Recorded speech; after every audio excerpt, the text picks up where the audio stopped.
Welcome to Everyday Buddhism, making every day better by applying the proven tools found in Buddhist concepts.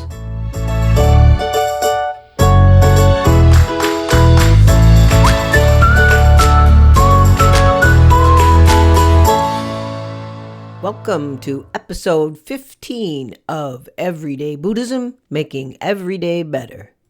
Inspired by the organization One Earth Sangha's call for Dharma leaders and practitioners to turn the light of the Dharma towards the ecological crisis we all face during Earth Care Week, which is October 7th to October 14th, my podcast today, A Buddha Belongs to the World, focuses on the very earthly foundations of Buddhism itself.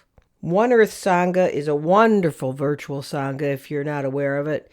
It's an initiative offering resources and training in ecological awareness and engagement with a gentle Dharma focus.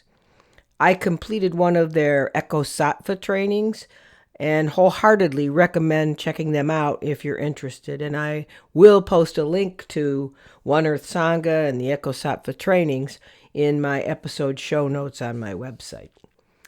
So during the Eco-Sattva training I participated in, I was struck by One Earth Sangha's approach to engagement. As you probably realize if you listened to my previous podcast about protesting, my approach to social engagement is not motivated by righteous anger, which as one of my promos for the protest episode highlighted. I wrote, "There is nothing righteous about anger, unless first transformed by wisdom." And One Earth Sangha's approach is very much based on that wisdom, as highlighted on their own website with these words, quote, "With its thorough commitment to non-judgmental awareness, the Dharma can help us understand how we got to this place of endangering our shared mother, our nature family, and already marginalized communities on the front lines of climate change and future generations and our very home. In addition, how we can work skillfully with the myriad of emotional challenges we face in coming to terms with this condition. And finally, from a place of authentic and open connection, bringing forward a robust, compassionate, and courageous response." The premise of this invitation, they go on to say, is of course that in turning towards this difficulty, we all have something valuable to offer, and that no one approach is correct. We can come together and share our confusion, our frustration, and our sense of that which leads onward, unquote. Their choice of the phrase non-judgmental awareness in describing the Dharma approach to climate change engagement, social awareness in ecological situations and activity perfectly describes what I believe the roles Dharma teachers and Dharma practitioners can play in any social engagement. This awareness is the gift offered by Buddhism. It's one of the tips and tricks of everyday Buddhism that I talk about throughout my podcasts. It is awareness without conceptual labels or emotionally charged stories. It's seeing things as they are. Too many, I believe, respond to social and political challenges and injustices with that righteous anger approach I mentioned earlier. But, using that, "oh yeah, we'll show you" approach, which I think is sort of the attitude of righteous anger, and it kind of smacks of immaturity in my eyes. That attitude has the same effect in social and political action as it does in individual relationships. We wouldn't do that one-on-one. "Oh yeah, we'll show you. You did this to us. We're going to get in your face." That kind of attitude only heightens the conflict, which lessens the chances for the development of peaceful, rational solutions. I'll share my thoughts on climate action in much the same way I shared my thoughts in the previous episode on protest, with some personal ramblings and musings, followed by some suggestions for practical activities you might incorporate in your lives. Of the thousands of images of Buddhas and Bodhisattvas and Buddhist iconography, the most moving to me, and the one most central to my sense of Buddhist refuge, is the earth-touching Buddha. It's the image of a seated Buddha with the fingertips of his right hand gently touching the ground. If you're unfamiliar with this image, I have included one in my show notes on the website, and I'm also running some promos about it with that image on social media. So the earth, the home of humans, animals, insects, and plants, and the earth's water, the home of fishes. In Buddhism, the earth, the world, is not created for our use, nor do we have as humans dominion over animals. In Buddhism, animals are the same sentient beings as humans. This connects us all in an interdependent chain of existence, of life, of suffering, and of death. And as such, thinking and honoring the earth and its creatures is a deeply spiritual practice. For me, it's not of heaven and earth, but of being aware of, aligned with, and connected to the earth. It is there I find my heaven. Heaven is in the earth, and the earth is in me. This very concept of heaven being in the earth and the earth in me, is rooted in the teachings of the Dharma, including the one from the Heart Sutra. Quote, "Form is no different from emptiness. Emptiness is no different from form. Form is emptiness, and emptiness is form."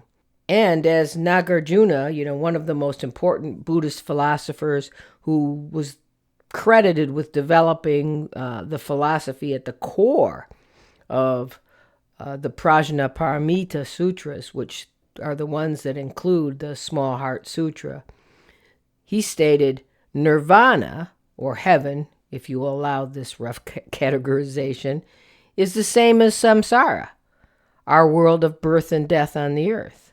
Philosophically, what makes them the same is the concept of shunyata, or emptiness, meaning all things are considered empty of inherent existence or their own discrete nature, because everything, of course, is interdependent on everything else.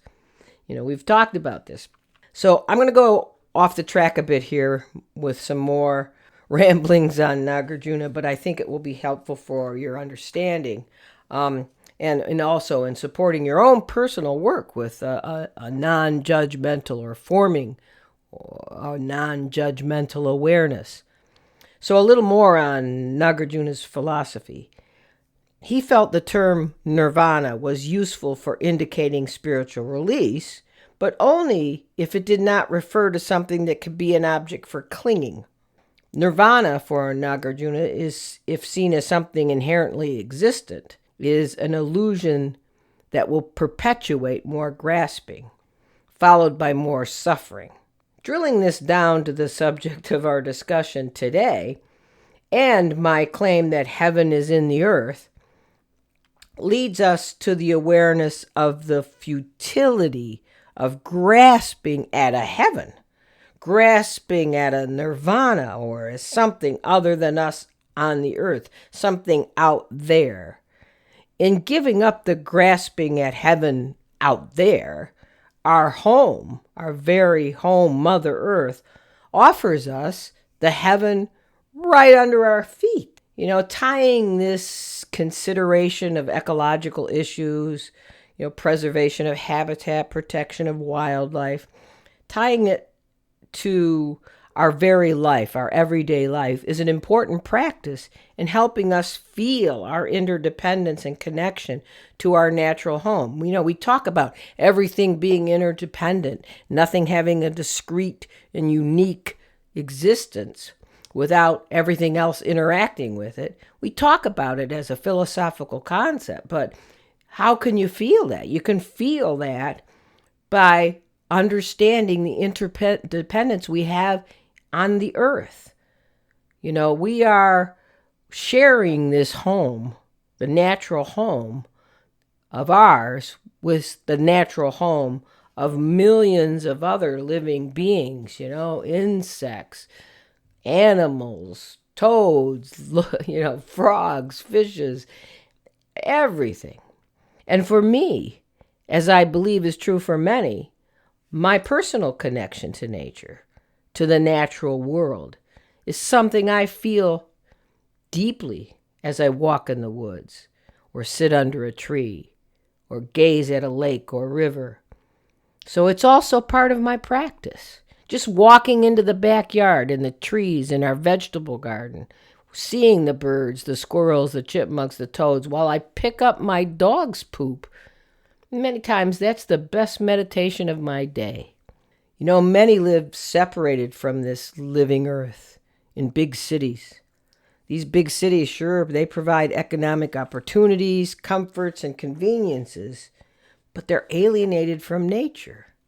So it's no wonder to me that the spread of these huge cities and the separation from our true home contributes in part to the mental and physical illnesses that we see more and more of, and to our feeling of separation from others, which I believe has contributed to the pervasiveness of what I call the disease of quote-unquote otherness. And in the U.S. and the West, that disease can be seen taking over our political climate and our socioeconomic climate, the increase in the social and political move to isolationism, which is really founded on the suspicion and hatred of others. And of course, the cities continue to add to the heavy toll of polluted air and water on all beings. So thinking about the earth, how to be more a part of it, and how to protect its very health. It's not only an essential practice for helping our natural world maintain the balance that benefits our lives, but it can be a central practice for our own centering or grounding, the centering and grounding of our minds, the slowing them down, and syncing our bodies and our minds to the earth's rhythm, which is a much slower, steadier, and gentler rhythm than that of the cities or of the constant chatter of the internet and the media. I think many people seek otherworldly images and refuge in their quest for spirituality, grasping at the heaven, as Nagarjuna talked about, grasping at nirvana. Grasping at heaven, to me, is escapism, not spirituality, and also the very antithesis of the Buddhist path and our path in this everyday Buddhism approach. I wrote a blog post, A Buddha Belongs to the World, that I named this podcast episode after. But I wrote this post many years ago, and I'll be using it as the focus point for our reflection, our continuing reflection in the rest of this podcast episode, and in answering the call of One Earth Sangha. So I'll share it with you now. My friend Julie posted a blog post called Dodging Goose Poop, which inspired my blog post, A Buddha Belongs to the World. She wrote, quote, "I walk around a pond every day at lunch, weather and workload permitting, and today I noticed how I tend to watch my feet. I look down at the paved walkway instead of at the billowy clouds or the cattails and willows swaying in the breeze. Presumably, I do this to dodge the abundance of goose poop along the path. I think watching where I'm going has some value. I think it's good to look down every once in a while to make sure I'm not about to step in some. But where I am is quite beautiful, and I shouldn't let the prospect of a little poop on my shoes distract me from all that is praiseworthy about my life as it is in this moment." Unquote. When I read Julie's post, I immediately thought of the earth-touching Buddha, or earth-witness Buddha. The image of the Buddha sitting in meditation with his left hand palm upright in his lap and his right hand touching the earth has always held special meaning for me. Julie, watching where she is walking, dodging goose poop, served as a sort of mini symbolic teaching of this earth-touching Buddha image for me. At once, that image of watching for goose poop, watching where we're going, juxtaposed with looking at the billowy clouds, represented to me the value Buddhism offers as a philosophy of being of the world in things as they are, including goose poop. According to the story of the Buddha's enlightenment, just before that historical Buddha, Siddhartha Gautama, realized enlightenment, the demon Mara, who, by the way, represents the passions that keep us clinging, craving, and enslaved to suffering, tried to frighten Siddhartha from his seat on the earth. But Siddhartha didn't move, despite Mara's taunts and claims that he should have the seat of enlightenment for himself because his spiritual accomplishments were greater than Siddhartha's. Mara's monster army cried that they were Mara's witness of his spiritual priority. So Mara challenged Siddhartha, asking, "Well, who will speak for you?"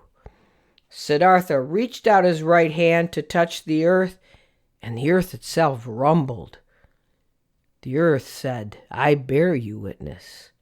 With that, Mara disappeared, the morning star rose in the sky, and Siddhartha Gautama realized enlightenment, becoming the Buddha. I realize this is myth, but what I love about this story is that it distinguishes Buddhism from religions we are most familiar with. Founding stories of most religions, founding mythology around most religions, involve gods and angels from heavenly realms, bearing scriptures and prophecies. But see, the Buddha's enlightenment was confirmed by the very earth, not by a heavenly being. Compare this connection to the earth with the Abrahamic religions. Jesus, Moses, and Muhammad all claim the authority of the sky god, the God of heaven, Jehovah. And in classic Greco-Roman literature, the chief of the gods is the sky god Zeus or Jupiter. All sky religions are patriarchal and hierarchical. The Buddha did not ask for help from heavenly beings. He asked the earth, Mother Earth. Religious historian Karen Armstrong wrote in her book, Buddha, about the earth witness mudra, or hand positions. She wrote, quote, "It not only symbolizes Gautama's rejection of Mara's sterile machismo, but makes a profound point that a Buddha does indeed belong to the world. The Dharma is exacting, but it is not against nature. The man or woman who seeks enlightenment is in tune with the fundamental structure of the universe. Buddhas and Buddhism belong to the earth, belong to this world. It teaches that nothing exists independently. The existence of all things are interdependent. Our existence depends on earth, air, water, and other forms of life, just as our existence depends on and is conditioned by those things. They are also conditioned by our existence, and in most cases negatively conditioned or negatively affected. The more we realize that we are a part of both goose poop and billowy clouds, the more we will realize our very Buddha nature, our inherent wisdom, and escape our essential ignorance. Goose poop and billowy clouds are expressions of us, and we are expressions of them. When the earth confirmed the Buddha's enlightenment, the earth was confirming itself. The Buddha was confirming himself and ourselves as part of the Buddha and the earth, as the earth and Buddha are part of us. That's the end of blog post. That blog post verbalizes the sense of refuge I find in Buddhism better than many things I've written or spoken about. You know, the word refuge and the concept refuge is an important Buddhist concept. As Buddhists, we take refuge or become Buddhists or are ordained as Buddhists and given a Buddhist name. When we take that first refuge, that's when we become officially Buddhists. But in our everyday Buddhist way of looking at things, where we don't have to take refuge and become officially Buddhists, refuge is none other than our safe spot, our asylum, our place to return to be protected and strengthened. For me, that is nature. In Buddhist mythology, the earth was the Buddha's witness to his enlightenment. For me, the earth is my witness to my true self, my calm self, my peaceful mind self, my Buddha nature. But this is not to say it's an escape. Refuge sounds like escape, but it's not. It's a re-strengthening, because it's a re-strengthening by solidifying ourselves in things as they are. In nature, you are likely to step in goose poop or sit on bird poop, but that's okay, because we then connect to the earth of which we are a part. Living in a modern city, we can easily ignore how all our activities actually connect with the earth. When we reflect on all the conveniences and technologies that are a part of our everyday life, it is easy to see the interconnections. You know, when you plug in the toaster, where's the energy coming from? And when you flush the toilet, where is the water coming from? And where did your waste go? And where did your morning coffee come from? And how did it get all the way to your kitchen? You know, the environmentalist slogan of thinking globally, acting locally is a good practice for us.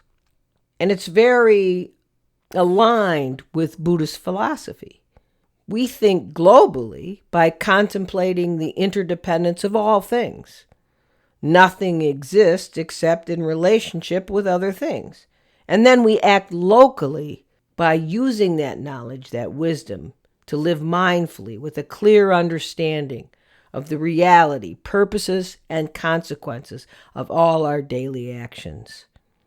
You know, One Earth Sangha suggests having simple conversations about how we think about climate change. They point to two different perspectives that might arise from these conversations. Some could think that climate change is a validation that humans are a curse upon the earth and she's shaking us off. The very earth is shaking us off. And two, another person could think a crisis that may usher in a widespread understanding of and response to our thorough belonging to and interdependence with the web of life. I choose to look at it that second way. I think with all crises, quote unquote, ecological, social, political, it encourages us to go deeper in our understanding, to be more quiet in our awareness and less reactive. So their teaching instruction, the One Earth Sangha's teaching instruction, is that the point is that there really is no one right way to frame the ecological social crisis. They write, quote, but rather we can make the frame itself an object of contemplation. This exemplifies one of the most powerful gifts of the Dharma. We can notice the effect of picking up a particular lens, what meaning it gives to self, other, and world, what it might affirm, what it decries, and what it empowers. And then we can choose consciously the narrative or narratives in which we will dwell. That frame that will guide and nourish us, unquote. You know, the key for me in presenting a everyday Buddhist perspective to the subject of climate change and in building each of our own individual practices around it is in the development of or recommitment to sort of an active awareness of our everyday relationship with the earth. How can we tie this to a practice for One Earth Sangha's Earth Care Week as an individual practice focusing on Mother Earth? Well, we can try not being defeatist, resigned, unempowered, nor uninspired, thinking that because we're not leaders of governments or corporations and we have no agency to change things. We can find ways of caring for the earth by being more aware of how we, too, are connected to the earth and how the earth can be the witness to our own caring. We don't need to have someone or some government agency regulate our behavior. We only need to have a new mental attitude of remembering and honoring the earth. With that remembering, tiny habits can and may change. We could not drive our car as much. We could get rid of one car and only have one car. We could not use pesticides. We could donate to the solar fund or the hydro fund in our utility bill. There's many little ways we can do things without being big about it. And any of these little positive remembrance and habit changes can add up and will add up. You know, as individuals and as a species, we suffer from a sense of self that feels disconnected, not only from other people, but from the earth itself. As Thich Nhat Hanh has said, quote, "We are here to awaken from the illusion of our separateness," unquote. We need to remember that the earth is our mother and our witness to our own great spiritual potential home, in addition to being our home. It's not just our earthly home, but our spiritual home. I firmly believe that the act of remembering is in itself a very powerful commitment. From there, it can serve to connect us to what is true for each of us and guide our daily actions and sustain us in maybe one new earth-centered practice a day, one habit that we can take on and continue without any regrets. You know, if you would like to pursue some sort of vow or connection to a set of I promise to do this, I promise to do that, in your practice, I will share the vows offered in the Ecosattva training program in my show notes on my website. I also suggest reading the book The World We Have, A Buddhist Approach to Peace and Ecology by Thich Nhat Hanh, where he offers more insights and practices that can help you move from discouraged to peace. In this very book, he writes, quote, "To effectively influence the future of our world, we need something more.